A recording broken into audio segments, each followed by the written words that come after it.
Paul, and I will be presenting the presenters tonight, otherwise known as emceeing, in this tiny room. Thanks for coming. It's obviously gorgeous weather out. I have no idea why you're here, but I'm glad that you are. I'll be short and sweet so the presenters can get onto it. But yeah, like definitely enjoy the night after this. I was thinking it would have been nice if we could have met on the roof or something, you know, or outside. It's so beautiful. But it is completely forbidden at 30 Rock, by the way. It's totally outlawed. So something bad happened once. Okay, so I saw one more. yes. Oh, you Even for Matt? yes.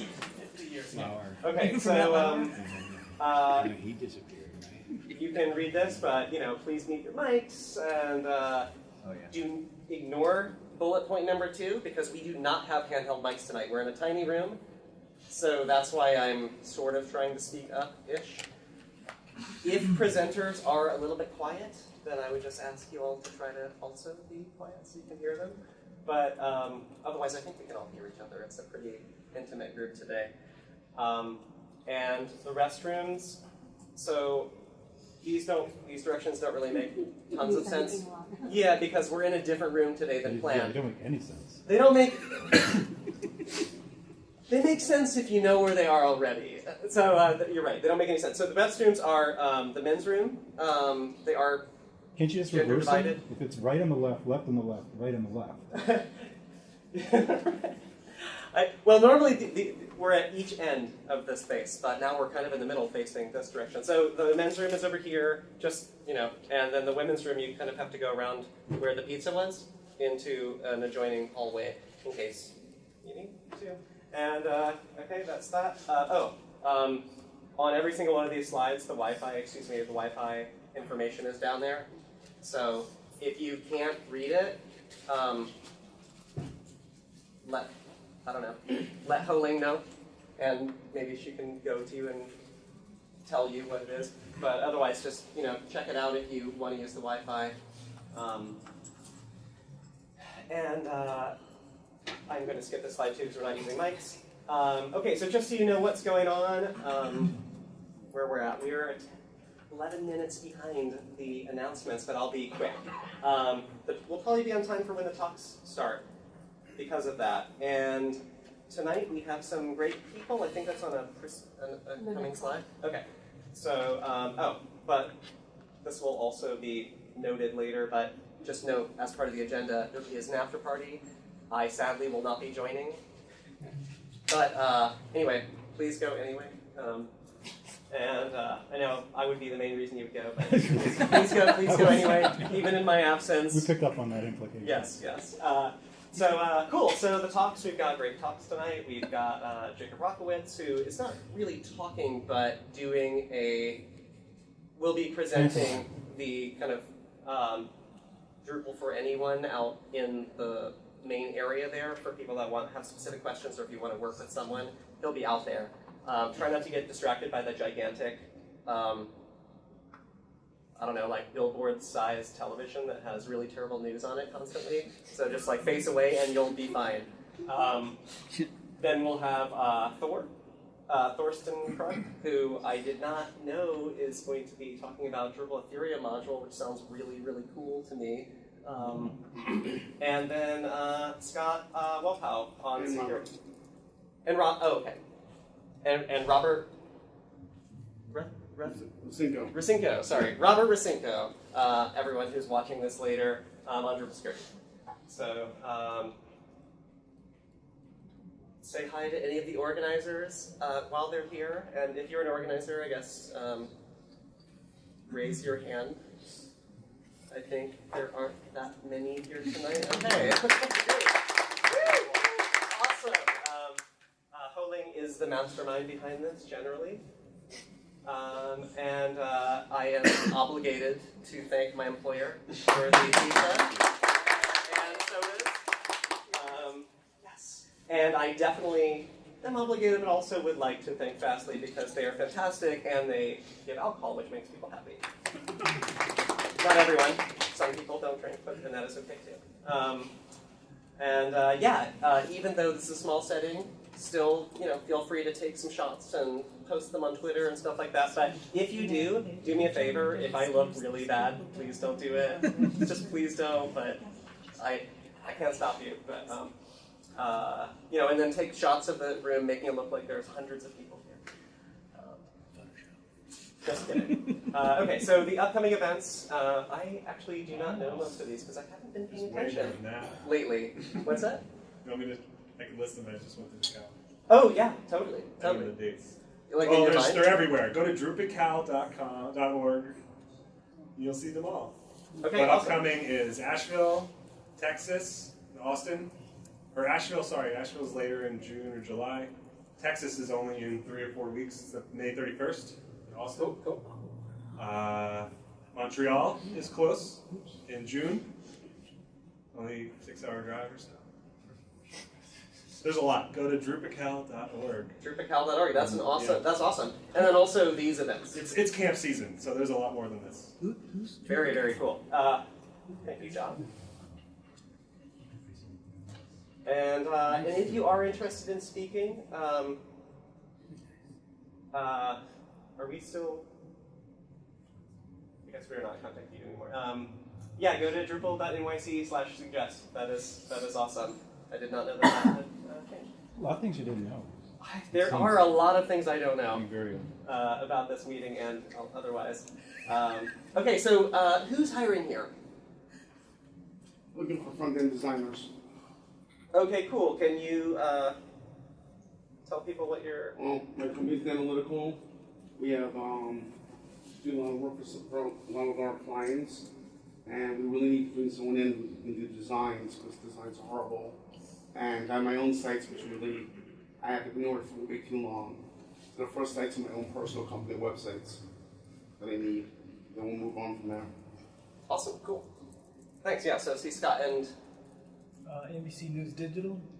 We're hiring front end and back end. I think you can probably find some of the postings out on Indeed.com. Right, Yeah. cool, great. Or you could just email me as well, it'd be great. Awesome, or yeah, just, and what's your name again? Yassine. Yassine. So like catch up with Yassine later, and also NBC Universal, generally speaking, engineering is still, I guess I should say, always hiring.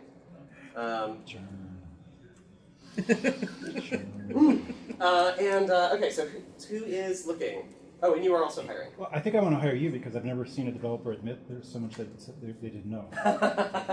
Yes, that's a Quite impressive. hiring tactic. It's very I impressive. actually was lying. I know. Cool. Who is looking for work? Anybody in this room? Cool.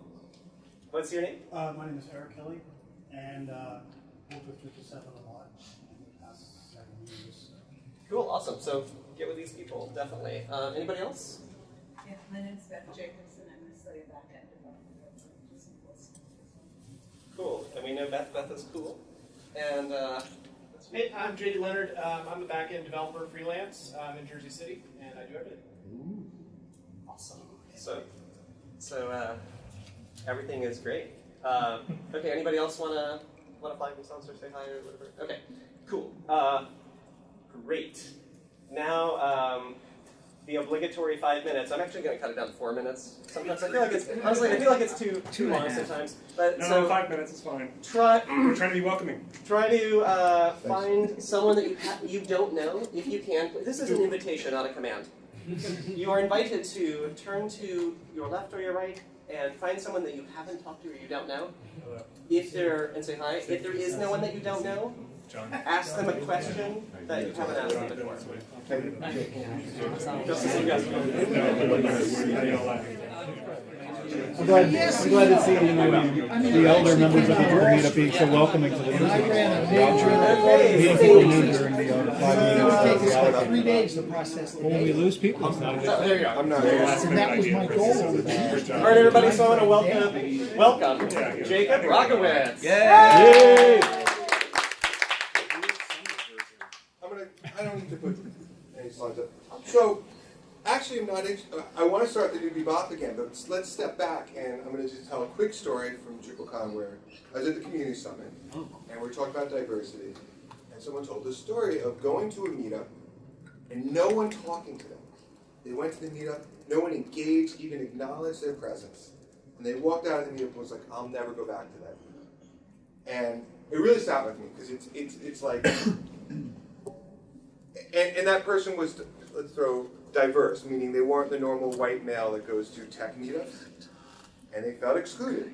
Sorry, but it's important, like we need, yeah, but it really sat with me, because we need to fix that. We need to acknowledge, not diversity and if someone's different, calling them out, but making sure that everyone's welcome at the meetup, which I'm bringing up the new Bebop, and I even want to get that name out of here.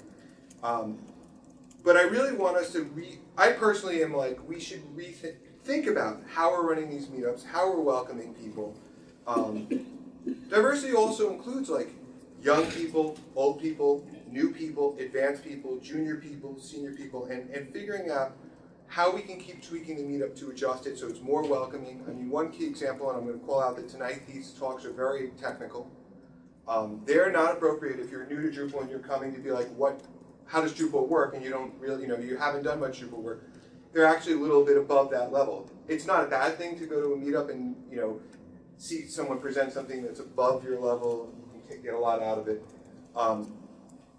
But my goal is to, one, restart and outside, make it flexible so that if the discussion's not appropriate for what you're looking for at the meetup, you can step outside and get some help with, ask us anything, any problem you have.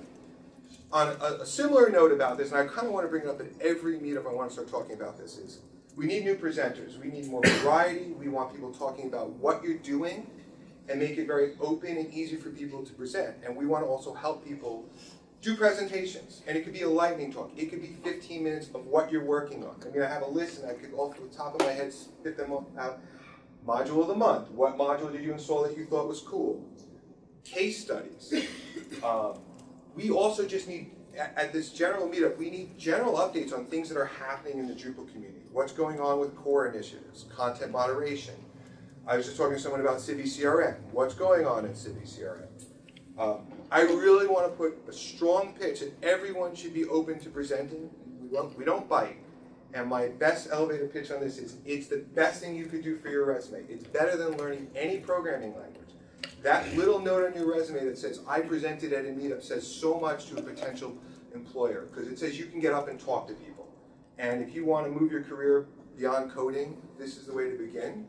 And my hope is people will do 15-minute lightning talks, move on to 45-minute talks, and maybe be presenting at camps and DrupalCons one day. So I'm going to leave it open to discussion. I also want people's opinions. I want to figure out how we can adjust things. I actually only want to maybe update the meetup page to kind of, first things first is welcome people, like to say, everyone's welcome, bring your questions, we have answers, we're doing talks. Maybe readjusting the meetup. I know in Boston, I spoke there, and they alternate between lightning talks and then one presenter. And that's how they juggle their meetup. They meet every 2 months. What I like about that is they get a good, like I was presenting, they get someone who's doing a topic, like almost everyone that presents there is doing a topic for Drupal. Like, so they have a deck, they do an hour, and they ask a lot of questions, and then they alternate 2-3 lightning talks. So I'm opening up to questions, feedback. Scott? I'm just going to break the ice slightly with feedback and say that one thing that one other name for this was a kind of ask me anything talk. That's what Alex Ross had done, which I thought was very useful because nobody feels like, hey, wait a sec, I'm not a newbie, or yes, I am, or whatever. It basically just neutralizes that. And not only that I'm thinking it might not be good to call it that, because I think a more collaborative discussion might be in order. It might not necessarily just be one expert in the room. It might be several people with varying levels of expertise in different areas that you can really kind of ask each other things or learn something there. Yeah, about Alex's role. I mean, Alex is great. By the way, Alex is a lot funnier than I am and has good jokes. But I don't think one person should be doing this at all. I mean, I think our community has another problem of people get stuck with one role and they're doing it by themselves and they feel trapped. And Alex shouldn't feel trapped. There should be 2 people. I'm hoping gradually as this happens, I'll pull people out to help. and we need to share responsibilities and have it iterative. And also, I have an exit strategy here. My goal is to do it for a year and get this discussion started, and hopefully more people get involved, and we need to start thinking like that. And by the way, this is across the whole board in this community. Like, you don't have to do something for the rest of your life. You could do it for a year, and then you just need to have if 2 people are doing it, you can hand it off, and then that person can go on and find someone else. So, Jeff? What you said something that implied that you don't much care for newbie bop as a term, and I've always thought that it's pejorative. Yeah. And so do you have any ideas? Well, AMA is good. I like AMA. Ask me anything or ask us anything is better. I'm sorry, what's bop?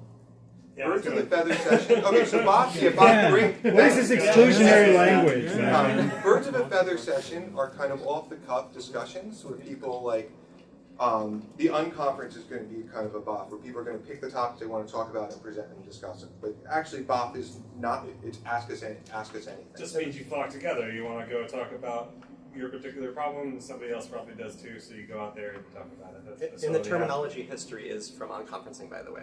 Yeah. Just in case you're ever curious, it's not a special term here, it's just like from that. have. So there's a way to, just call it birds of a feather. Yeah. Go talk together. But people don't, yeah, I mean, maybe that's And just say, I think also like you were saying earlier, the talk may be too technical or just might not be of interest. You're totally free to just get up and leave. It's not going to be offensive. Go outside and just talk about something else, whatever is on, even during the talk. I right, think we that's got to what say that during or whenever. every time. And just call it, just say like it's birds of a feather, and we will have someone there to ask any question about Drupal, but you can go out and talk about whatever you want. And I want us to talk more at each meet. Oh, because you organize at each meetup to talk about this. Right, and also I would like to adjust the deck, like this is relatively exact. We should have a slide dedicated to like this is a fluid meetup. We can, like there's a breakout group outside. You feel free to go outside anytime. And this is not included in the past. So. Okay, and I'm going to do, I hate doing this, but it helps. How many people here have never presented at a meetup but would be open to presenting? Can we just get a show of hands? Like, that's actually not, that's like 20%. That just, and so we can start talking about that. Maybe we start suggesting topics. I'm open. By the way, we did mention the Slack channel, but that's a great way to start those discussions on the Slack channel and throw it out there. I think in the community, we're going to start talking about these presentations more. Slack channel's not on It's not on the slide. So we're going to be improving our slides and all these other things. So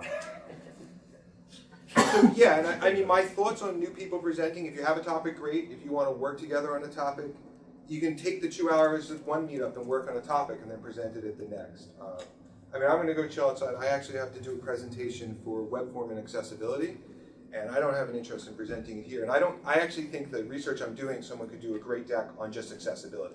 And by the way, that's a great notch on your resume. That's like an absurdly good notch. You could say, I did a presentation on accessibility in Drupal. I mean, that says a lot, and it's also fascinating. And we need, by the way, we all need to be more aware of it, so it's a big service. Is there anything else? Other questions, feedback? Cool. Thanks, guys. I'm gonna go outside, like Alex says. I wish there was beer, because that Later. Oh, sorry, Jacob, just to be clear, are people free to come out and join you? anytime. I'm actually gonna go work on stuff. All right, cool. Thank you, Jacob. Okay, so next is Tor, who's going to be presenting Beyond the Bubble. I guess I could have just done that first.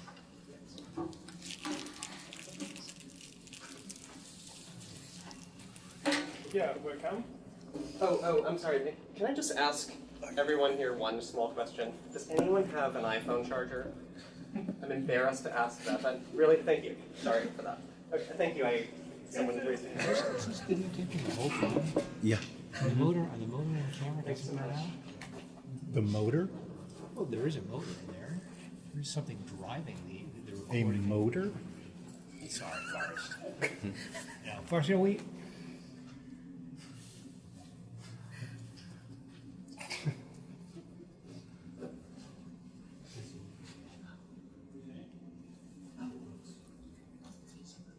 Okay, I have some tabs. Hi. I'm Tor. I have Thank you very much. I feel very flattered to speak here in this Drupal group. I'm a long-time Drupal developer, and in the last years I had the chance to explore a little bit the world of the cryptocurrencies, and especially the Ethereum. And I'm writing a module which connects Drupal and the blockchain, the Ethereum blockchain especially. And I work for Consensus, which is actually kind of squandering my time on this module. And I want to give a little bit an overview. I try to make it not too technical, so but it might become technical, yes.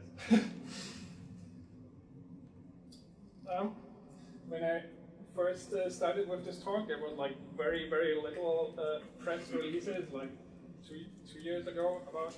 Basically, on the what I have to add on the DrupalCon, my track was in the Horizons talk, so it's a very early module, and we're getting very close to an alpha. So now this year the news are a little bit different. The news are like mostly about regulations and about like oh yeah, this crypto bubble, or not bubble, I think it was a bubble, and now it's like cooled down. I stole my title a bit from this New York Times article. I can really recommend. It tells you a little bit what I also try to explain, that it's like cryptocurrencies is not only about currency. I think there's like much more to it. So a short overview, who cares about blockchains, a little bit industries. Let me just pick some examples. Like there's an NGO running a refugee camp in Jordan, and they kind of implemented a payment system which is blockchain based. The people using it don't really personally interact with the blockchain. It's like, I think, the iris scan or something. But it's like one case, a lot of things happening. One of our projects, UPort, did a digital ID project in Zug in Swiss, where it's about like that the state attests your digital identity. I will come back to this. So, what is a blockchain? Like, basically, I think this is like, I don't really like this slide, but it's the most simple explanation. It's like a replicated, very, very slow database. And it has a consensus mechanism. So if one of the nodes of this decentralized network like makes his own idea of reality, like this statement, oh, somebody owns, like this is an address, like an address, owns some bitcoins, and if you set up your own node and you say, no, I own more bitcoins, and then the network will just like kick you out and say, oh, we don't trust you anymore. So it's a democratic consensus, and as long as they're like not more than 50% like doing something wrong, it will be fine. What the blockchain brings to us new in the internet, we like people saying we're like now Web 3.0, on the way to Web 3.0. Basically, it's a layer we never had before. It's like adding trust and value to the net. And the promise, what I really like most about it is that you can like do peer-to-peer trading on a much bigger level. What I really like is sharing economy. For me, it's like mostly whatever Uber is taking a 20% share of every taxi ride on the world, and my vision of it would be like this: you create a network of trust, and you make this Uber thing like a kind of like a standard, where like different Uber like companies can apply it, but you interact on a blockchain standard contract, so that you don't have to like share all your income with the Uber company. And another thing which is like a really hot topic currently is the self-sovereign identity. Identity today is like mostly proprietary. So basically, big companies own all your data, and we recently learned a lot about what bad things you can do with them, or it can get hacked. And so basically, today you normally don't own your own identity. So the idea of a self-sovereign identity, and there's like lots of people working on it. Tim Berners-Lee himself, the inventor of the World Wide Web, is working on the standards for like a decentralized ID. The idea is that you like create claims, like your address or something, and then other authorities or entities like approve it with their digital signature. And as a developer doing like forever, like you want to be sure that your site visitors are 18 plus. So they could like query your identity just for the question is like, is this person older than 18 years? They don't need to need your name. They don't need to know your name. They don't need to know anything. They just know, okay, this person is older, and whatever the state of New York has approved that this is true. So this is the basic idea, and a lot of the blockchain applications kind of like depend on a little bit newer concept of identity. I didn't look at the clock. I want to talk a little bit about blockchain applications, but I hopefully can make it a little bit more discussion later. I brought my colleague Eva Schuhn. She's like a UX expert in blockchain, and maybe you have a lot of questions because like the applications is like kind of very abstract currently. There's like different projects. Civil, they basically try to set up a new newsroom system where you like kind of own your own newspaper, or the idea of tokens is like, I think it's very hard to explain, but basically you say this is a number of tokens which are just like digital hashes or something, and then you say, okay, the owners of these tokens can like vote on something, for example. So if you're an NGO and you have like your members, so they all have like their share, like the money they put to your organization or something, and then you put up a list of projects, and it's like, okay, this year's vote, which projects we support. So you could get like a voting system where people like basically really sign with their private keys that nobody cheats on this. I made a second slide for this because a lot of these projects are currently like explored by other companies, by startups, but I see, especially in the web and in the Drupal sphere, like more smaller steps approaching, like just having like a tipping system, or like implement new payment gateways, or just like what we did in Dubai was like just a signing system, like basically an office like uploads some document and they want to have like somebody to sign it. So the Dubai state is like very keen on like legalizing it. So basically everything which needs a signature, if you're in Drupal you have a kind of identity, you know your users, your registered users. So if you manage to connect your user with a blockchain ID, you could like trust their signatures, and you can verify that they're who they claim. Very interesting thing is also I put there IEP 948. There's like currently a discussion going on about how you can do subscriptions on blockchains, like repeating services. It's technically a problem because every payment transaction needs your signature. So people think about like, okay, maybe you put like some escrow contract and you put money in there, and then like you allow like every month taking out something, but the user can cancel it all the time or something like that. It's a very interesting discussion if somebody is like offering services about this subscription services. You should join the discussion on the EIP's Ethereum Improvement Proposal. This discussion, if you Google it, you will find it about how to do stuff like this in the blockchain. But my general strategy with the module is I don't want to like invent everything myself. It's too much basically.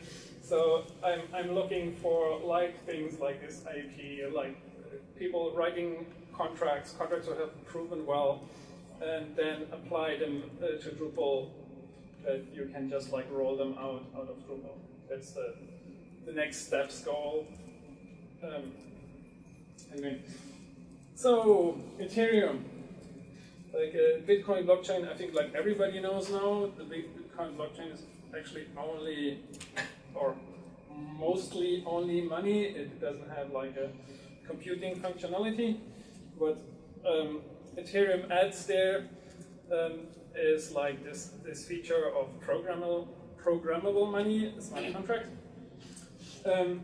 What is in common is like you have this decentralized network, which like ensures that you have like one database, and like resulting of this, you have like everything you write into the blockchain is like immutable, so the record will be there, and you cannot, nobody can change it after it's done. So basically the idea, who had heard about smart contracts before? I'm just curious. Okay. So then my very simple pseudo example, I think it's the easiest way to explain it. Like if you do a crowdfunding, like you put money into something, like basically you trust like a crowdfunding platform today, but you could do the same in a smart contract, and the smart contract will exactly by code which is deployed on the blockchain, so even the person who started this crowdfunding cannot necessarily change it. And then it will just like return the money if your cap is reached or not, depending on this. So basically, the smart contracts are like have like addresses in the net that come there. There is not only like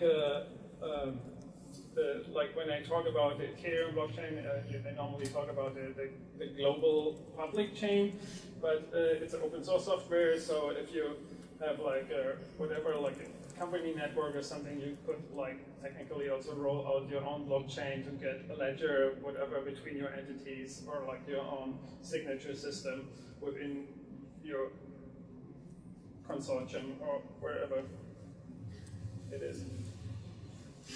So transactions blocks. So basically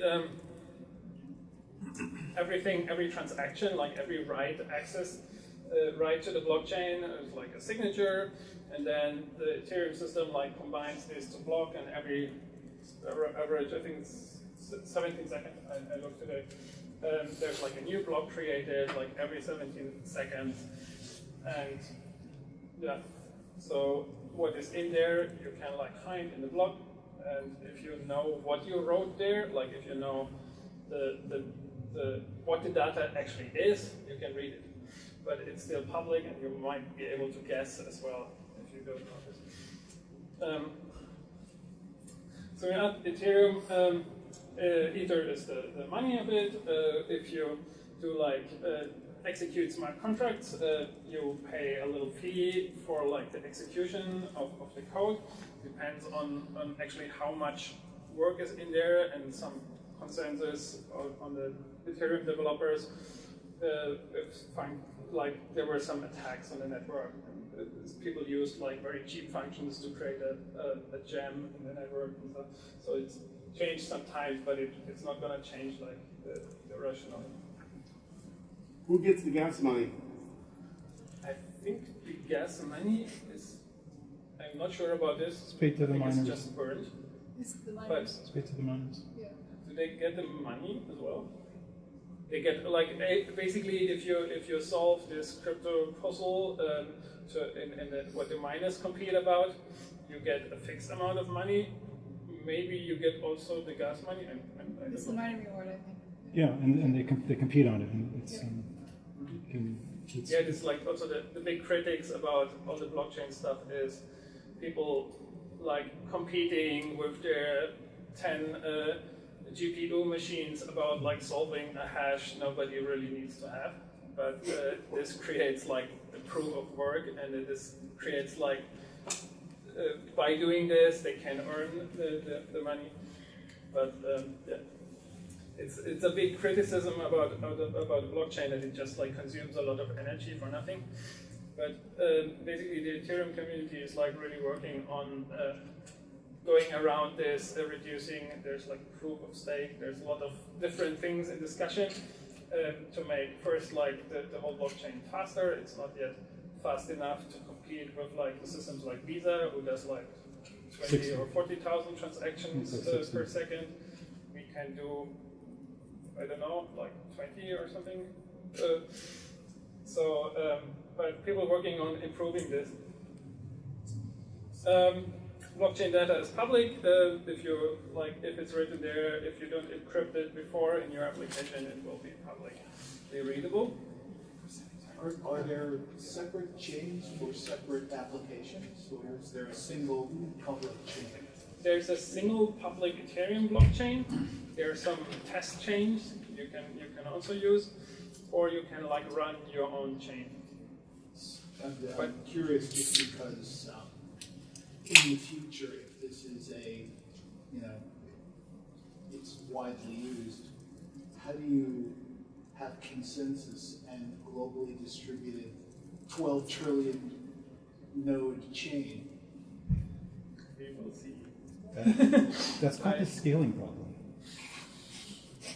Thanks, Mars. Do you Right? use ledger and chain? Unsolved. Or there are different things? Sorry? A ledger and a chain. Ledger? Ledger, Is it the same? it's basically, yeah, the block created is the ledger. Like in the blocks are the transactions, so you can read like whatever you wrote in that, and the transaction is like part of the blocks created. Is there a way to use smart contracts without using cryptocurrency? Is that a question? Yes. Yeah, on a private chain, you can do that. Again. On a private chain, you don't need to have cryptocurrency. You can design it, however you want. And there's other people designing systems that don't require cryptocurrency either.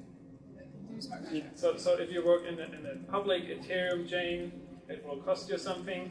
But if you want to like have a blockchain with your friends or your company, you can decide you can just decide a proof of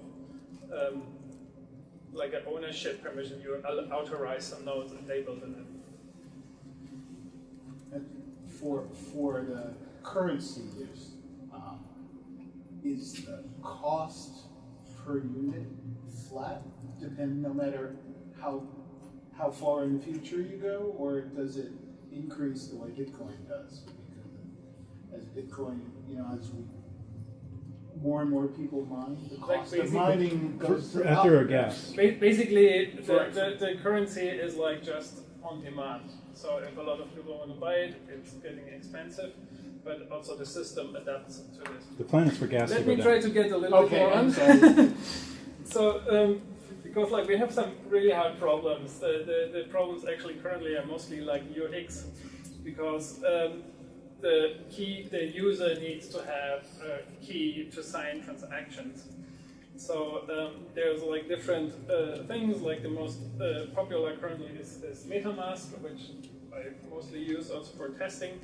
But there's like different, what they call them, wallets also. Like basically they have your private key and they do transaction signing for you.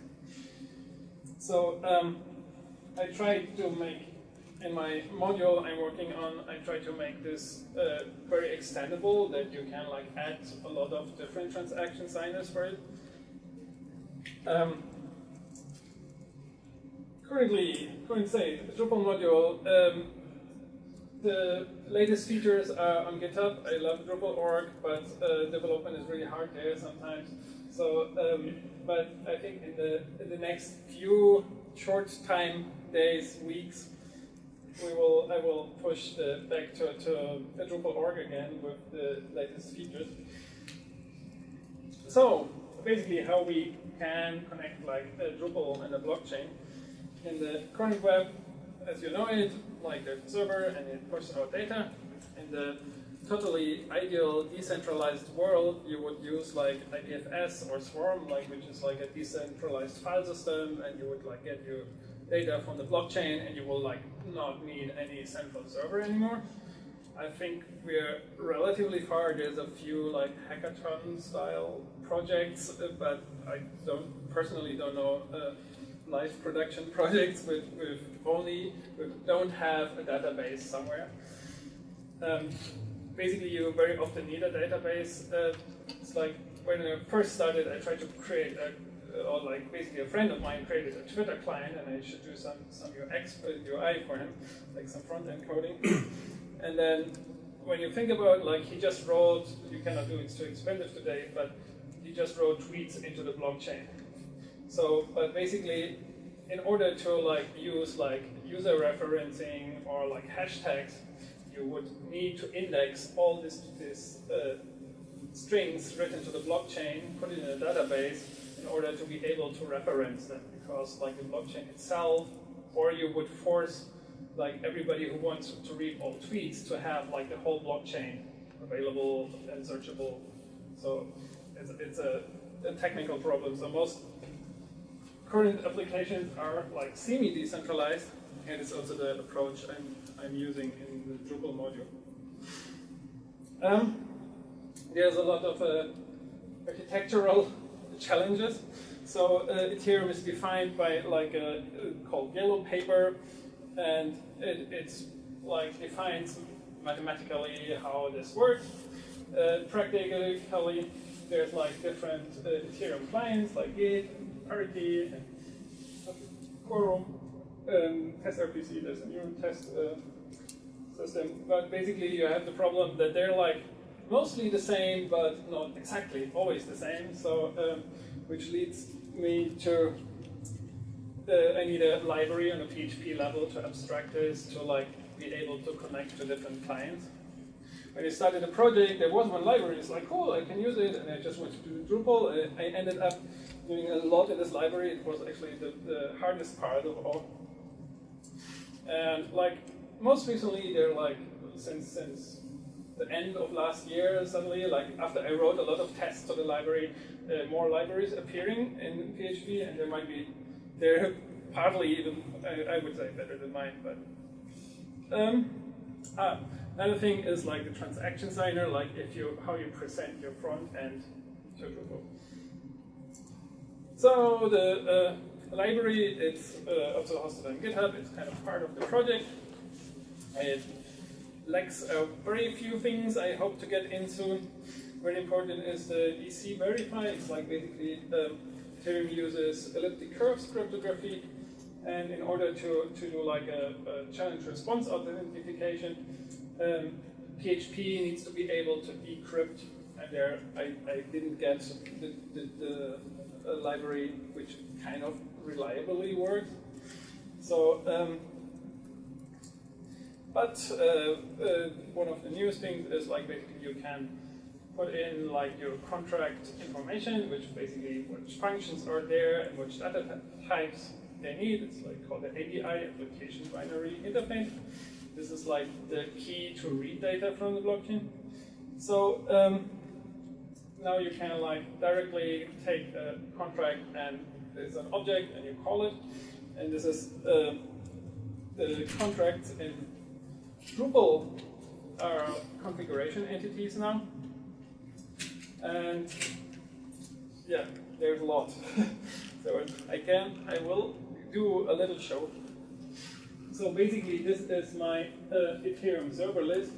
They can, like there's different networks, like this mainnet, you can set up your own Ethereum node and connect to this one. You could like, with like adding a server. Or you can use Infura, which is a system which is like a web service to use Ethereum. It's still free, I think, and I think it will not be really expensive, but basically it's in the module, Infura kind of sponsored the Drupal community. One key, just please you to register your own in case you do like something which is more than like playing around. So you need to like know where your server is. Like the idea of making this like config entities is that you can like deploy something, like you deploy to your staging, and your staging maps, you have the contract on testnet, and then you deploy to your live site, and you just need to change the default server, or you don't see it, the default server by configuration, and then your live server would connect to a different network. Oops, wrong slide. So you need to know which server to connect to. So I try to make it deployable. Similar is with smart contracts. So when you have a smart contract and you want to use it on different networks, so basically what you see here, this is a little bit Solidity code. It's looks very much like JavaScript, but it's the programming language. Ready? And then you like need to know where the address of your contract is you want to call. So basically we manage this in Drupal configuration entities. Compiling doesn't work today. Yeah. So I think a very key feature is like mapping Drupal accounts to Ethereum accounts, which is the most easily done by just like challenge response. So basically Drupal writes a text message and the user just signs it, which doesn't cost any transaction fee. That's the advantage. And then Drupal can, like with the verification, can say, oh yeah, only the owner of this private key could have give me this signature of the hash of the text I get. So currently I have like 2 different sign-up modules. One is actually the elliptic curve one I just explained. It uses the external out module, and it doesn't require any blockchain fees. But the example module as a smart contract is basically a very simple registry. You can imagine it's like an array, and Drupal also in this case gives you a hash and say, please sign. 10 minutes. Okay, I need to be faster. Yeah. If you need to go over. Okay. So basically, Drupal asks you to submit this hash to like one registry, and you could like very easily modify this contract to say like, okay, you need to give me like 1 ether or like half a ether in order to be able to sign your key there. So it's basically a simple paywall contract. Yeah. Another really big UX thing is currently there's MetaMask is a browser extension. People working on making it like that you don't need a browser extension anymore. I think there's like a lot of experiments needed. Like the most important part I think currently to get like to a broader audience with Ethereum stuff is improving the UX. And technically, from the programming side, Drupal need to tell your JavaScript, which like asks user for signature, they need to be like on the right network, and you need to know if you need their address, like if you want to do something with the address before they sign, they need to unlock their wallet first, that you actually can see the address. So I did like one experiment, like basically I made this transaction, like the whole front end side very pluggable, that we can actually experiment on different things.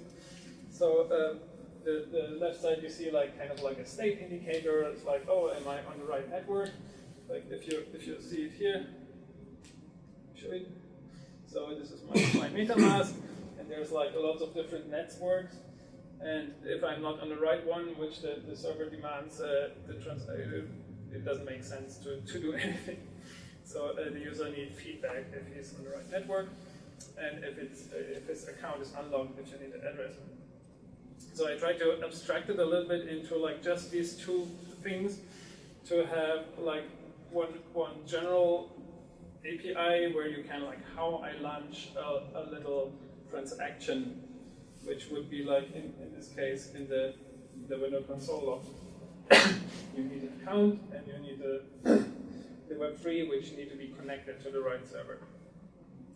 So it's one experiment. Let's see how UX is going. Getting this all together, we manage smart contracts. Drupal is config entities. They're like available in JavaScript that you can like do a little bit up code. And the idea is that you can like just add your own module with maybe some configuration, which would be a smart contract and some JavaScript code and some Drupal backend code in order and like add your own functionality, your own Ethereum functionality to Drupal. So I'm basically currently caring about the infrastructure, and then the user would like sign, use his MetaMask or whatever, and the security is like user sign a transaction to the Ethereum blockchain, and then on the PHP level, Drupal can like read the blockchain and say, oh yeah, this is actually signed by the user. This is what I expected this user to do. So, very current state, my POC is like really old. It will be updated very soon. I'm very close to, I just didn't manage it before this. I wanted to do it before here, but I couldn't.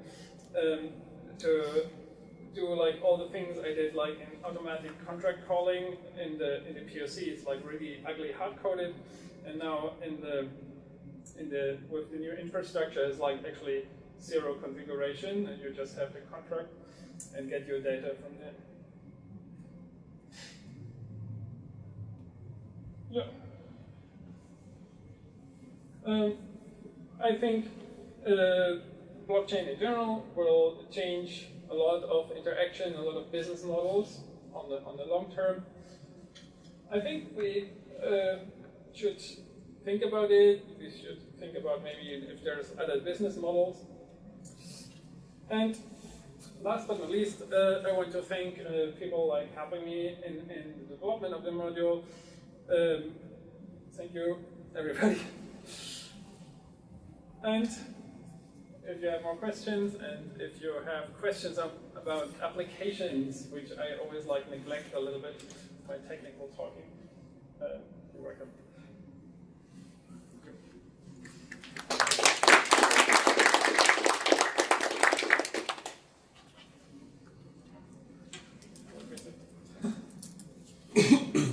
Lord, what is the most exciting application in your mind for you personally? There's a lot of exciting applications. I think what I see really cool in terms of changing society is like new business models, especially in media and press. We have one project called Audio Music, where you basically, a musician uploads his music, and there's like a contract that says, oh, this is the 5 musicians in this, or whatever you have, and this person gets like 5%, this person gets like this percentage, and as soon as somebody pays, like it's automatically distributed. It's like one really cool application. And I hope that there are like more better founded press, that we not only have like big news corporations, like they don't even pay most of them investigative journalism anymore, so I think we need to find new ways to finance it. Okay, thank you.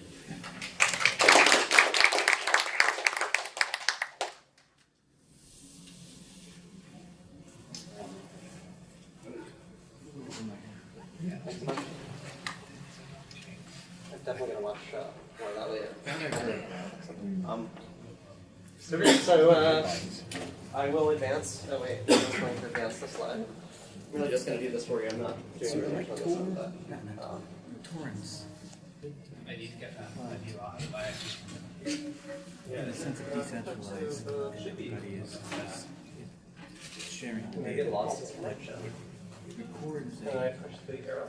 it does a hash of the data, everything up to that point, and then it disseminates the hash to the others. So technically, the thing is a huge chain of previous transactions. Oh my God. And each Microsoft. layer incorporates the How? previous hash. Maintain There we go. integrity. In one application, Okay. Yeah, it just seems like one section. Okay, there we go. Right. All right, cool. Thanks, Scott. So you can actually go, there are places where you just have to put money into an ATM and it will give you, I saw it in 60 Minutes or whatever. that's a non-money. Yeah. But you can literally, not. it was I'm a little more open to it. I don't care about speculation. Right. It seems like just, Okay, it's just tools, Yeah. But what alternate payment systems? Okay, everybody, site security beyond the server. And I have to leave for the evening, so I want to wish you all a farewell. Thank you. I wish I could stay for this. It's excellent, but I have a date with my wife that I promised to make.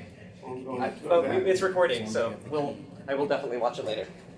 So welcome, you're about to find out why I need a designer, because I have no aesthetic capability whatsoever. One of the goals of Robert and I's talk is to keep it fairly simple and give you a taste of what needs to be done in terms of securing servers and securing websites. Because we have a diverse crowd, we have people who work for large companies, are highly skilled, and have teams to work, and we have the person who is unfortunately open their mouth in a meeting and said, oh, I know a little bit about Drupal, and they shove the Drupal responsibilities on them. And some of us even started out our careers that way. So we've been giving a number of talks on site security and what it does. But as we delve more and more into what's out there, it gets more and more complicated. There's more and more functionality out there, and things you need to do. So what else impacts your site? What can be done? Well, in general, what is site security? And we talked about a properly configured server. We talked about making sure the OS is updated and patched, to look at your server logs, to look at all those things that may give you a clue that someone's trying to get in. Then we talked about the updated and patched platforms. We just went through 2 major Drupal patchings that we had frantically had to cover one after the other. And those are all important things. But now we get to other items, such as the DNS records, making sure you have HTTPS, SSL, etc. A lot of other things we'll be going through, but we also want feedback from you all on what you want to learn about, because it's more important to teach you what you want to know rather than us try to guess what we have, what we would talk about. So today we're going to go about the DNS records, and mostly this is about the email. And we all know spam is a major problem out there. And something anywhere from 60 to 90% of all emails are considered to be spam. And that's horrible. And that actually could hurt your site if someone's using your domain to spam people out there. Besides for phishing and other problems, and frankly, most of the people who use the computers shouldn't be using them because they don't have enough common sense not to click on things and to answer emails when it's clear that's wrong.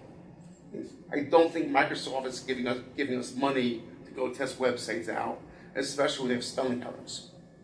But people get fooled. So there are a couple different ways of doing it. One's the SPF, or Central Policy Framework. Is the domain keys identified now DKIM, which has nothing to do with Kim Kardashian crashing the internet. There's the domain, this is a tongue twister, domain-based message authentication, reporting and confirmation, which is something known as DMARC. And all these together are designed to make us better netizens. If we follow these rules, if we implement these on our servers, especially our mail servers, we're going to cut down on spam, we're going to make the internet experience better for all, and cut down on many of the problems. So what SPF is, it's a record that you can put onto your DNS zone records. I assume everyone here knows what that is. That identifies an IP address that has authentication and authority to send out mail on your behalf. That's useful for MailChimp or anything else like that. It's useful if you're using Google Mail or any other third-party mail service, or even in the case of my own domain of walpole.com, it's on one server, which is really not walpole.com. It's on another general mail server. So that makes sure my mails get delivered out there, and I've actually been having problems and researching this. It's one of the things leading to this talk, where I can do things better. So Mr. Roberts going to go into more of the technical details, because that's what he's really, really good at. Robert? As Scott said, the purpose of our discussion here is to increase your site's security.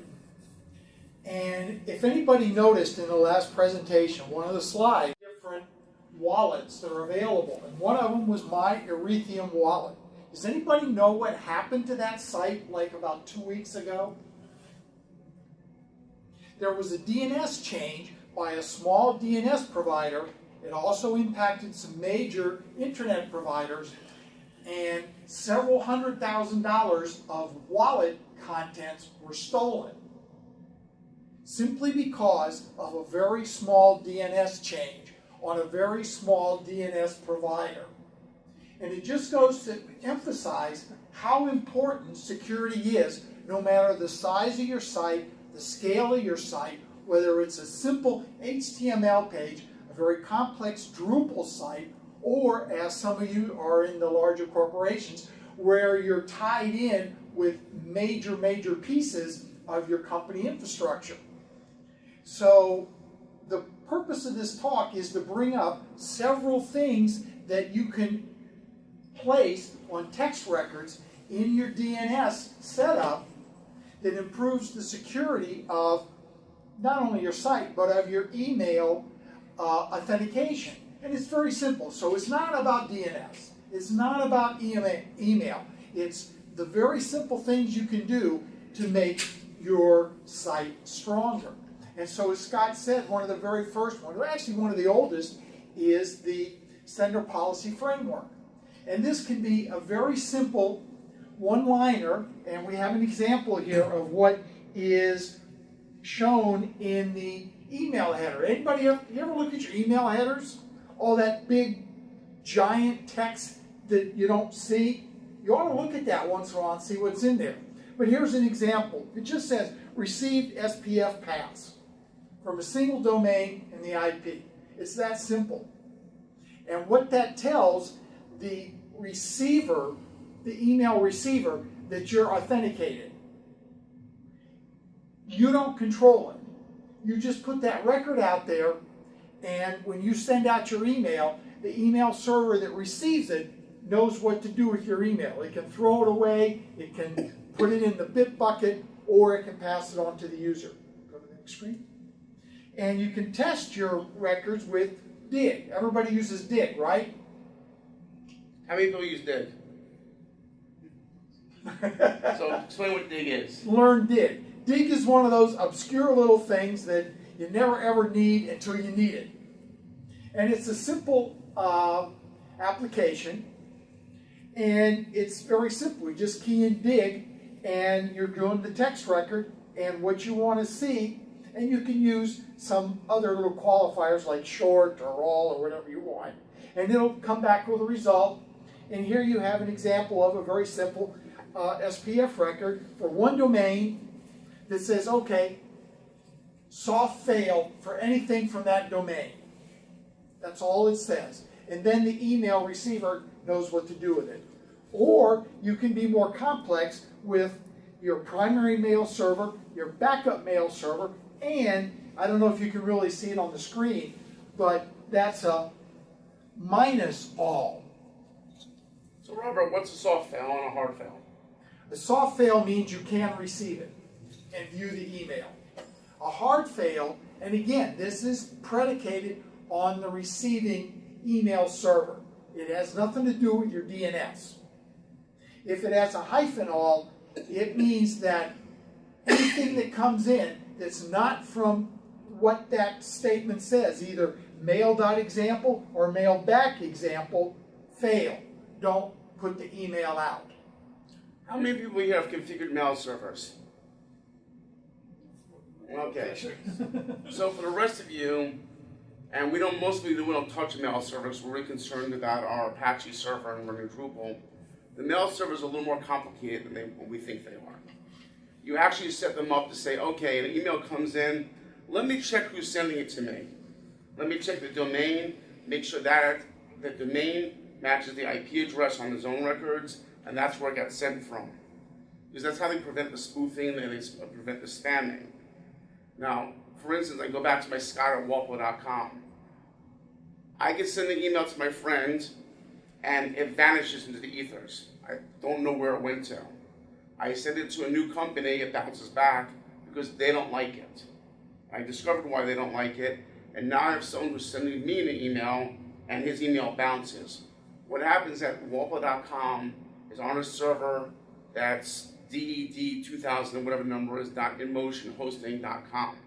So when it looks at all that and looks at the far left, it says, that doesn't make sense, that's a random number, we don't like that, and want to be really rigid about what emails come through our system. If I go start putting the SPF records in and correcting this, we can start getting the emails into our system, I can start tracking it. I don't like my emails being bounced, but I know now that if someone tries to send at walpole.com as a spoof email or domain, I know it's going to bounce. That's good for me at the end of the day. One other note, you can also use this record to say, okay, my site doesn't send out emails. And if you receive an email from this site, it's bogus, trash it, don't bother me about it. And that way you just simply say the domain name and nothing, and then that's it. So you can also use it as a positive and a negative, which I find very interesting. Because a lot of sites don't send emails until all of a sudden you start getting all these bounce backs when you realize that somebody got in and started sending out emails on your behalf unknowing to you. Now if you host with Rackspace, they really don't want you to send emails from your server. And same with AWS. AWS has their SES, which is kind of a bit of a pain at times to deal with. Rackspace tells you to use with SendGrid or another third party. So that's definitely what you have to know about SPF and the other records we're going to get to next. So the next item in the function is the main keys identify mail. And what this says is the mail server that you've set up is really your mail server. And you're handling it, and it has responsibility for sending out that email. And this really pertains to when you control the email server, when it's yours, and you're not using a third party. Although some of the third parties allow you to upload a DKIM to your system. And essentially, this is no different than an SSL or the other certificates. It's going to be more or less the same type of way of doing something. You're going to create a key, you're going to put a public key and a private key, and the public key will be on your DNS records, the private key is in your server. When it sends it through, your header now gets an attachment to it in the header so they can backtrack and verify who you are. And you go to dkim.org, it describes more about this. And why do we really want this? Well, it's kind of like zipping the zip code. It helps deliver the mail faster, more efficiently. If the receiving email server knows that you're a good netizen, that you follow the rules and have been verified, they're going to drop your email right through. Who's ever sent to someone an email for the first time and it takes a couple minutes to get to them? And that's because it takes the mail, puts it on hold, puts it in queue, and checks back on all the records. Then once it goes through the first time, the next email you sent goes right through. Well, can you imagine if you set everything up correctly, you're pre-verified. Or like the TSA lines, if you go through the pre-check and you've been verified that you're not a terrorist, you go right through the line 1, 2, 3. You don't have to wait for 3 hours and take off your shoes and go through all the pain. That's what it does. And really, what it does is it gives proof you're the one who's sending it. And my guess is, and it's hard to find out, Google probably gives you a little bonus point or two for your domain for doing this, because they like to punish people who do the wrong thing and give incentives to people who do the right thing. I saw an article about there that they're going to start SPF is something they do require, and they do hurt the ranking on your site. And I also read somewhere that DKIM was coming and they're going to start requiring it, just like they require HTTPS. So as I said, how does DKIM really work? Well, you're signing and verifying the email message at the MTA level. That's the message transfer agent. That's the service on the mail server, your outgoing server that handles everything. And as I said, it's then defined in a domain DNS record that's your public key, and you have the private key.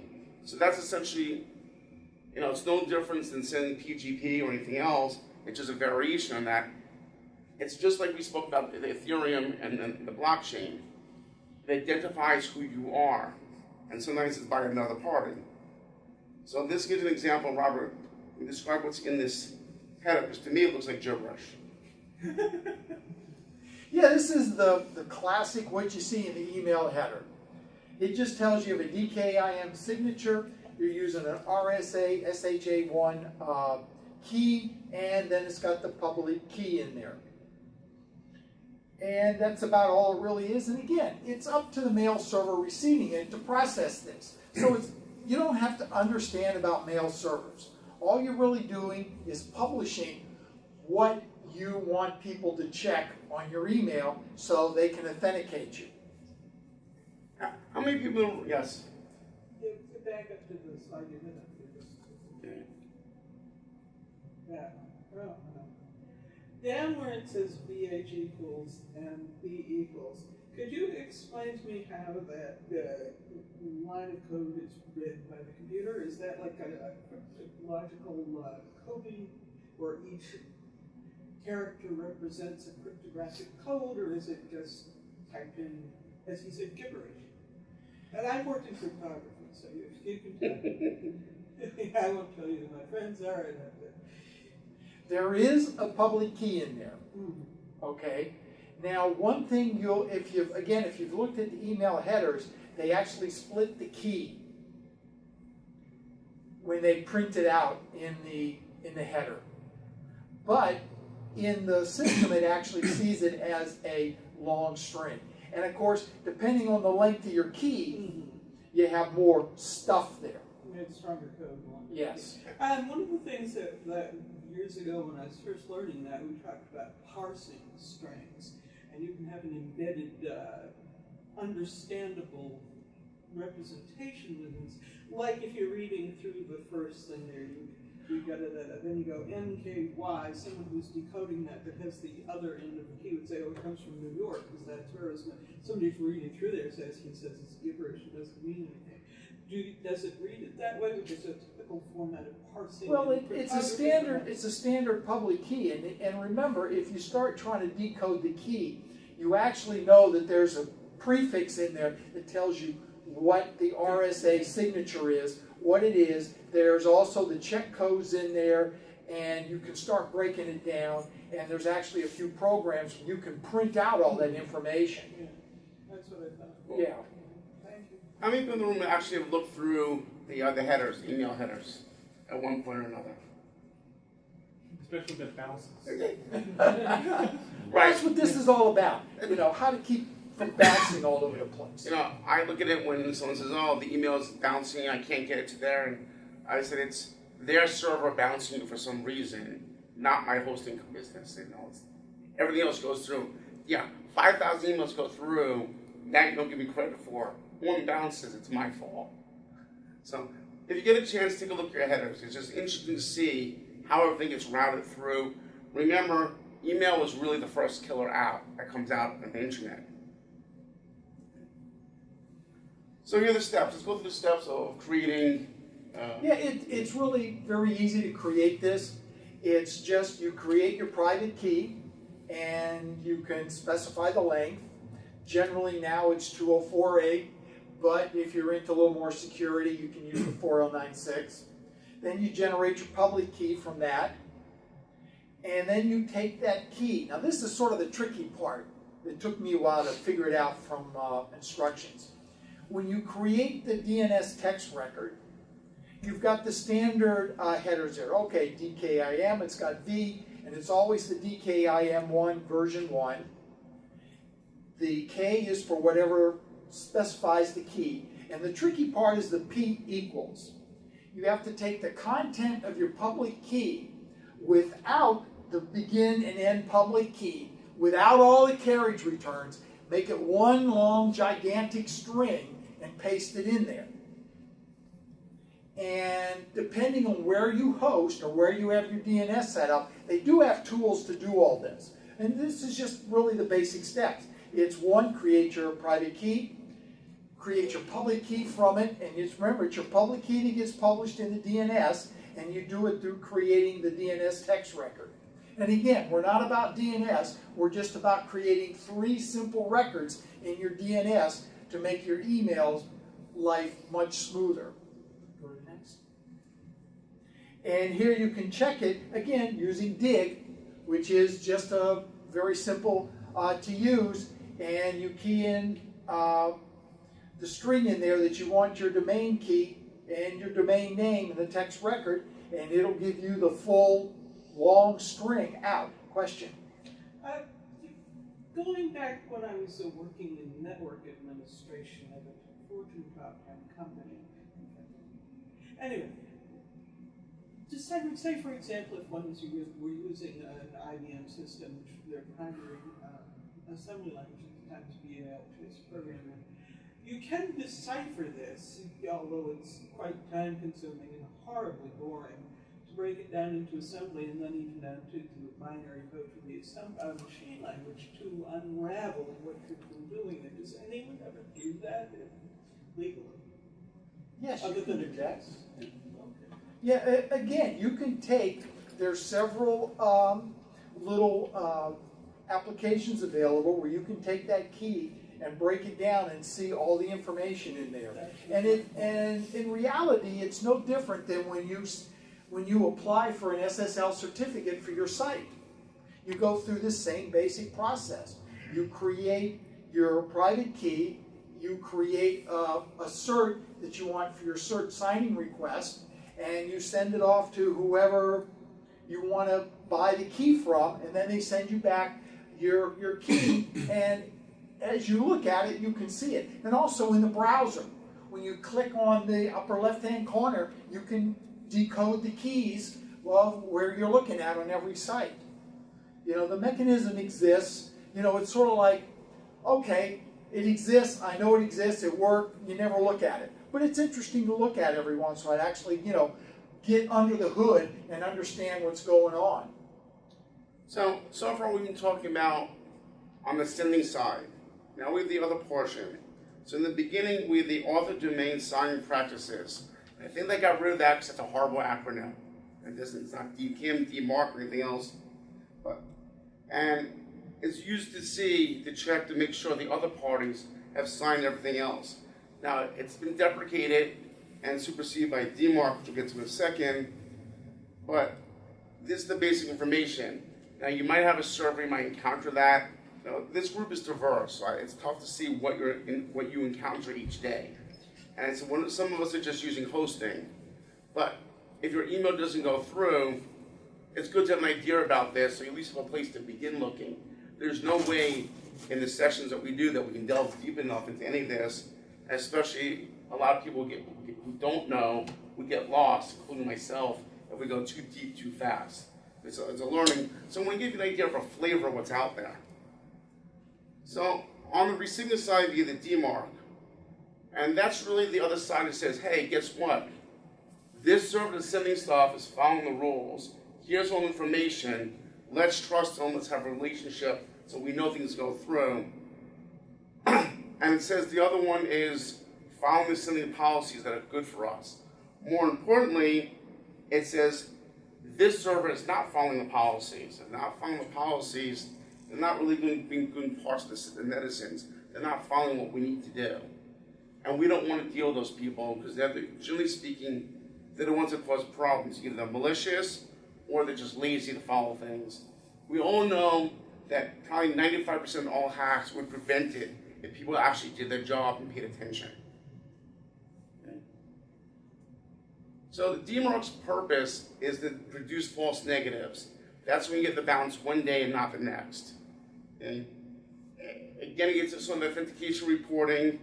It's allowing the sender policies to be both ends, and we reduce the phishing, and it's scalable. It's a good thing to have if you're putting together your own mail server. And you should think about these things because if you take it out of the box, even with some of the hosting companies, they give you the mail server altogether, but it's plain vanilla. No one goes and changes that. No one closes the relays, and then they get their problems. So it more or less combines the SPF and DKIM together. And it says it uses the Cinder policy framework, puts it together, reads it, it says, okay, this authenticates, and this server is a good server, and what comes out of it generally follows the policy. That gets everything out a little bit better. And once again, we get to, when I look at the confusing stuff, I scratch my head. This makes a little more sense, but so Robert's more of the expert on this area. So what is this stuff in here? What's this policy and DMARC example? We know that already. Okay, again, remember, we're not talking about setting up an email server or DNS. Well, what happens is, I send an email to Scott. Scott's email receiver processes the SPF record, and it says, okay, it's invalid. Well, what can it do? Well, it can throw my email away. Or it can read my DMARC DNS record that says the policy is none, quarantine, or reject. So when you first set this up, set it to none so you don't get trashed right away. After it starts working, then you can set it to quarantine or reject. And so you know what's going on, you can set this up so it sends you a report of every email that this site has received, his site has received, and what the process is. Unfortunately, it sends it out in a very cryptic format, but it does do it. So when I send my email to Scott, his server then can read the SPF record. If it's correct for my absolute IP, then it can read my DMARC record that says, okay, accept it or reject it. And if he starts rejecting them, he can also send me notice that he's rejecting them. And also notice in here, you can put percents. Okay, 100% of the emails get reported on, or 10%, 1%, whatever you want. So it's the feedback. So again, it's using these three simple processes to make sure your site is valid in the eyes of the internet. And you get feedback on it, which is really neat, other than, you know, your users complaining that, hey, my emails aren't going out, or you find out that you're getting about all the bounce back messages. So combining these methods, and again, they're just text records that you can enter, helps your site. So DNS really does matter. One of the things you should do on a regular basis is, and I like using MX Toolbox, check to see if your domain is blacklisted. You'd be surprised. There are a couple out there like Spam Cannibal. They seem to vanish, hopefully, that's a good thing. They like to put people in spam for no apparent reason. But if you get on that because someone else is using your domain to spam, you'll be blacklisted and then your emails will start bouncing. And we really stop the bad guys from using the domain. Now, one of the last thoughts is, these six email addresses, you should always set up the very time you set up any email. They're important. And I just discovered I knew abuse had to be out there, but the other ones I discovered when on AWS, we're trying to set up a cert, and my client was, when we finally got him off, was using web.com, which is one of the absolute worst registrars in the planet. And when you make a DNS zone change, you would make the change and call them up and then let them execute it. It's sort of like 1994 all over again. One of the things that Amazon said, another company said, oh, if we'll send the email to all the contacts and to these 6 email addresses, and respond to all 6 and to the contacts, then we'll verify it. And check your domain contacts. So another client had everything says on privacy lockdown, and again, it was tough to undo it. And when we changed it from privacy, it turned out all the emails for the contacts or people were long gone from the company. So, and I remember years ago at a registrar, someone could not move or renew the domain because the contacts for old people were gone. They didn't know the credit card, they had no way of proving anything. It was only because I knew people at the senior levels of the company that they kind of broke the rules and did authenticate things the proper way. But that's only because I had a personal relation. They know I wouldn't lie and jeopardize that, but it's like a one-time only. So, briefly, And that's about the DNS. We helped enlighten people a little bit and give you a taste of what we need to do. Is anyone confused or questions about the DNS? Okay. Okay. So the next thing is everyone knows that we have to have HTTPS these days. And it really, most of us know what that is, and there are a lot of good tools out there. I just want to briefly go over it because it's part of the similar type things. And it proves you have control of the domain. And you create a CSR on your server. That's fairly easy to do. Many cPanels allow you to do it from behind the scene, from a cPanel. If not, you shell in, you can do it. You submit to the circuit authorities, you get your SSL, install it. And here's the worst part. You rinse, repeat like every year or every 2 years for the rest of your life, and that's horrible. And everyone forgets to do it. Well. And then, and it always happens when there's a big presentation or big sale, suddenly you have problems with your server. So they're the kind of the CAs that are out there, Komodo, Symantec, GoDaddy, many others. There's Let's Encrypt, which is really where the focus is. And AWS has one that's kind of free, but not really. It's free to get, but you gotta pay to use their other services to use it. But Let's Encrypt is really the best one. We had a discussion here a couple months back. It's free, nonprofit. And you go to let'sencrypt.org. It updates every 3 months automatically. They will be changing that in the future to every month. They recommend 60 days. And eventually, when is it, one meetup where they have the people running it, they really want to update like every hour or two the certificates to make sure you're really clear on what it is. This way there are no stolen certs and no ways of spoofing. And it's free, as I mentioned again, which is much better than even paying $25, $30. And many host companies provide this in the cPanel. I found it accidentally in one of my hosting companies, and I called them and said, "Is this what I think it is?" "Oh yeah, most people don't know about it." I said, "Cool, turn it on." And every few weeks, around midnight, I get a bunch of emails that says all these things updated in the SSL. And it works really well. It's an AWS, gives you free certs, but and it's based on the zone record, which I like better than anything else, because it proves you own the domain more than anything else that's out there, or email validation. But the downside is you have to use one of the load balancers or CDNs, other things to really use it. So it's free, but not free. So finally is, are there any questions before we drink? Yes. I read that it's good to have DNSSEC in addition to SSL. Can you talk about DNSSEC a little, or what's the, if it's different from SSL? Say it again? DNSSEC? Well, we could run another whole session on that one, because that was even more complicated than what we just talked about. Why is it good to have both? Yeah, bird's eye. Can I take that? Or? Yes. So, on your laptop when you're browsing and you put in, let's say, google.com, you need to resolve that domain name to an IP address, right?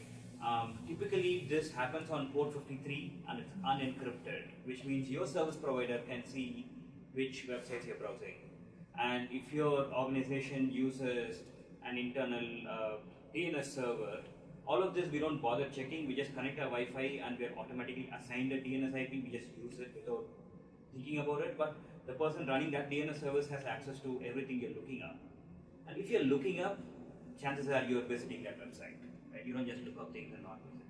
So they have a history of websites you visit. So this could be your Time Warner or Comcast or everything. And your organization where you work and Starbucks and so on. DNSSEC encrypts your lookups. So nobody knows which websites you're looking at. And once you've looked up an IP, then hopefully you're using HTTPS, so they don't even know what pages you're requesting from that website. So DNSSEC encrypts the lookup part of your browsing. So one thing is, I've gone to hundreds of sessions over the years, and there's times that people that literally put me to sleep. So our goal is not to put them to sleep. So are we speaking at a level above, below, adequate? I'm trying to get that judge because going to a session, it's above your head.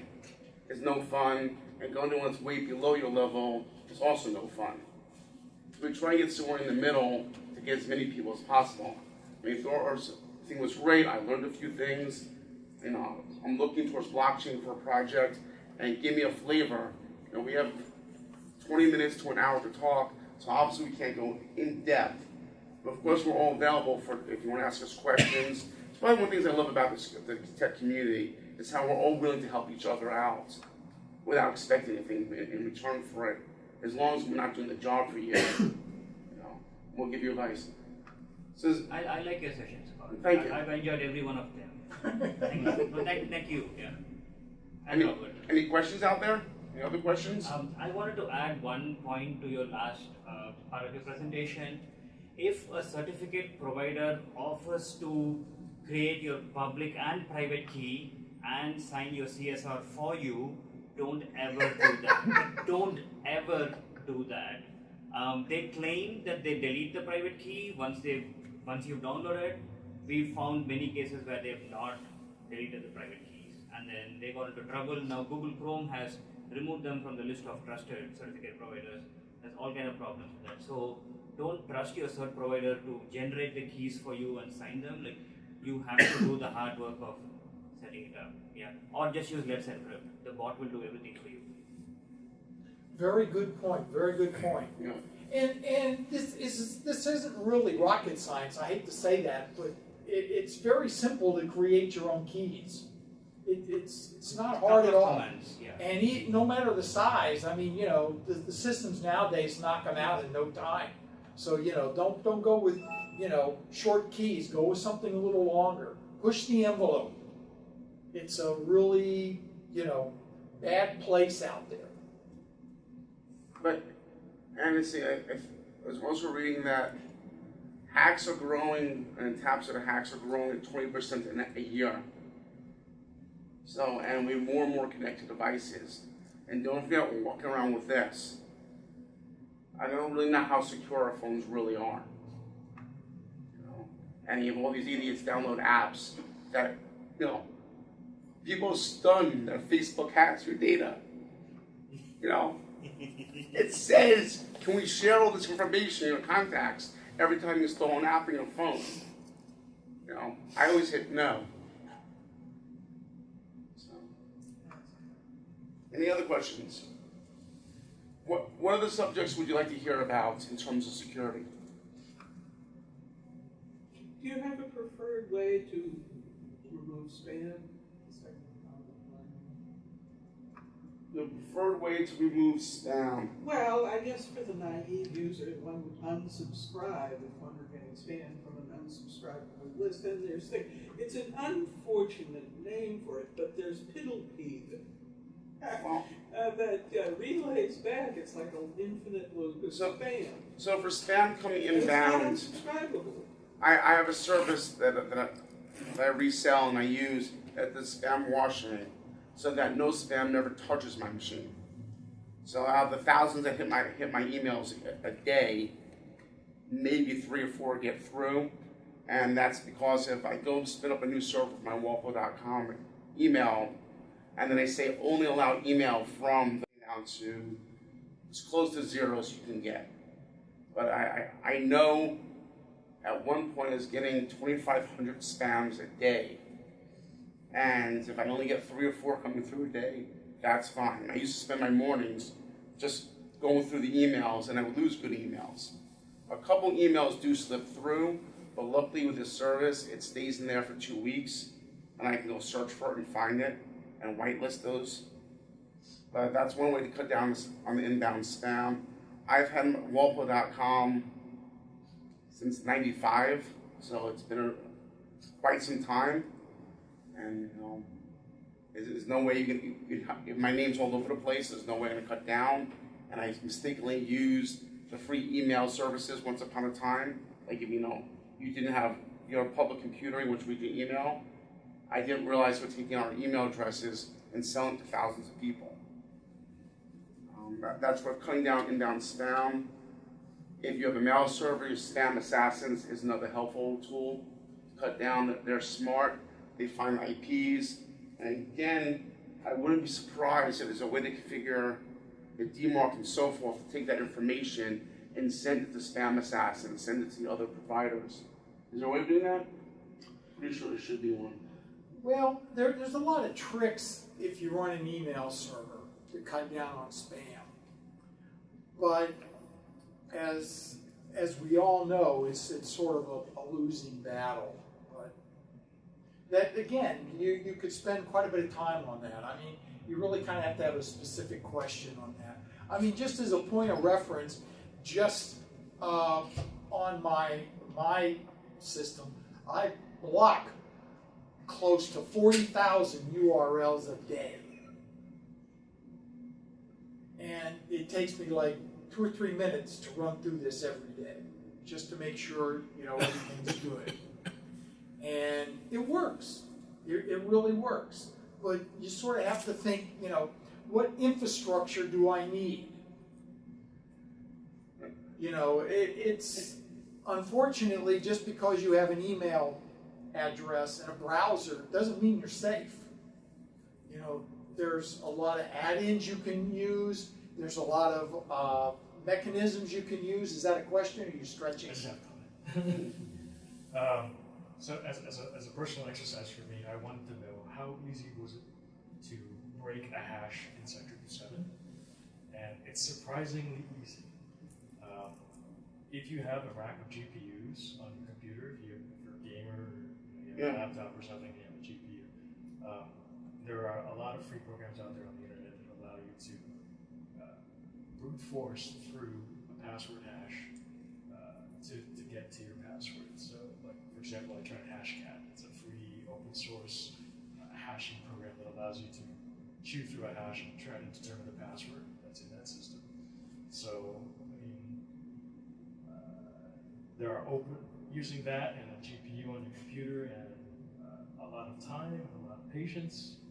There are free password lists that are on the internet you can download that you can use as a reference to help decode, decrypt the password. So just playing around with it, I gave it like 2 or 3 or 4 hashes and told it to use it.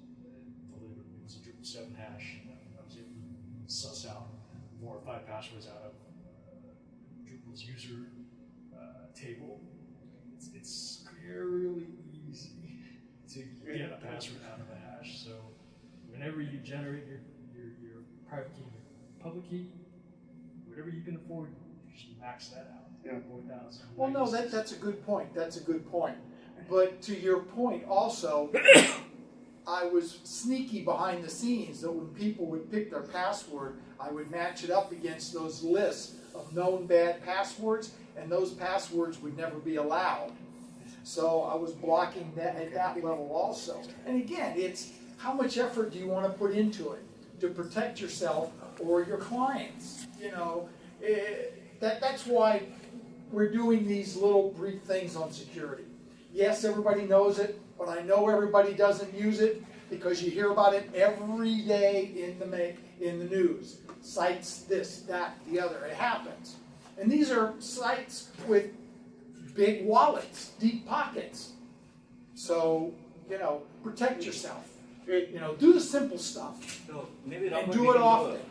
We can do a lightning talk on passwords. Yeah. Yes. We'll do again.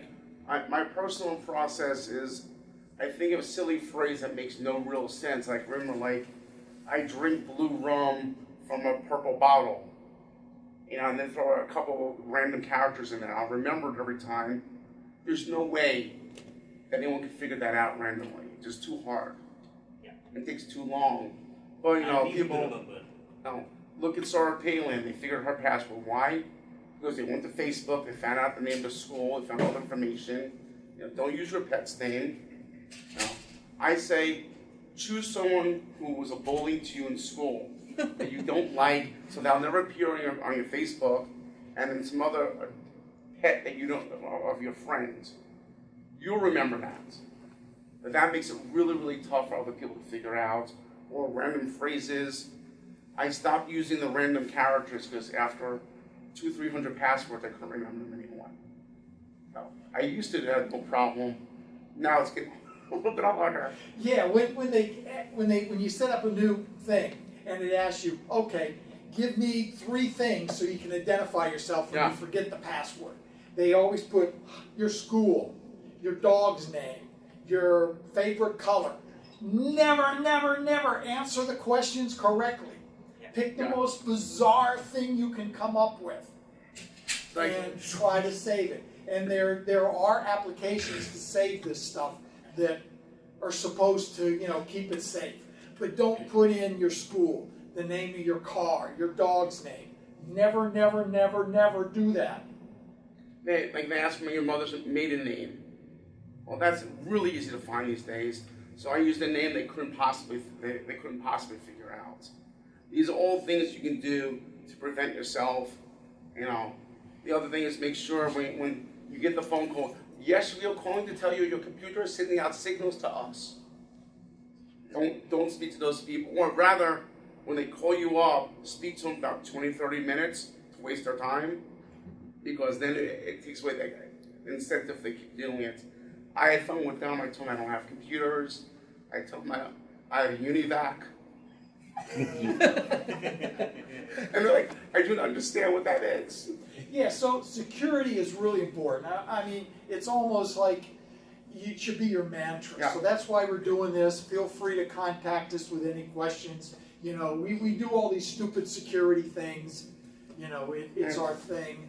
And if you have any questions at all, feel free to contact. If you do it yourself, let us know. If you need a little bit of help, we're more than happy to help you.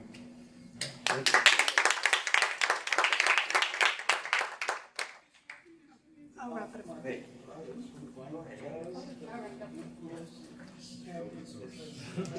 Used to use access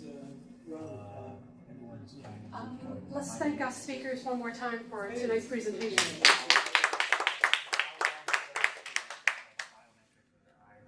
So our next meetup is first Wednesday of the month, June 6th. We'll tell you where it is. We have a picture of NBC, but we're adventurous people and switch to different rooms. Well, I've seen all those movies where they Our remove the after guy's party eye. at Bill's I don't Bar know and so much Burger, about which is that. downstairs. So when we're done and we're all wrapped up, let's go downstairs and have a drink on Fastly. And let's thank Fastly one more time for On the retina scans, you actually have to have active blood going through. Yeah. So you take the eye and you start. You don't have to go home, but you cannot stay here. Woo! Leave! Let's see. I think I'll be able to do that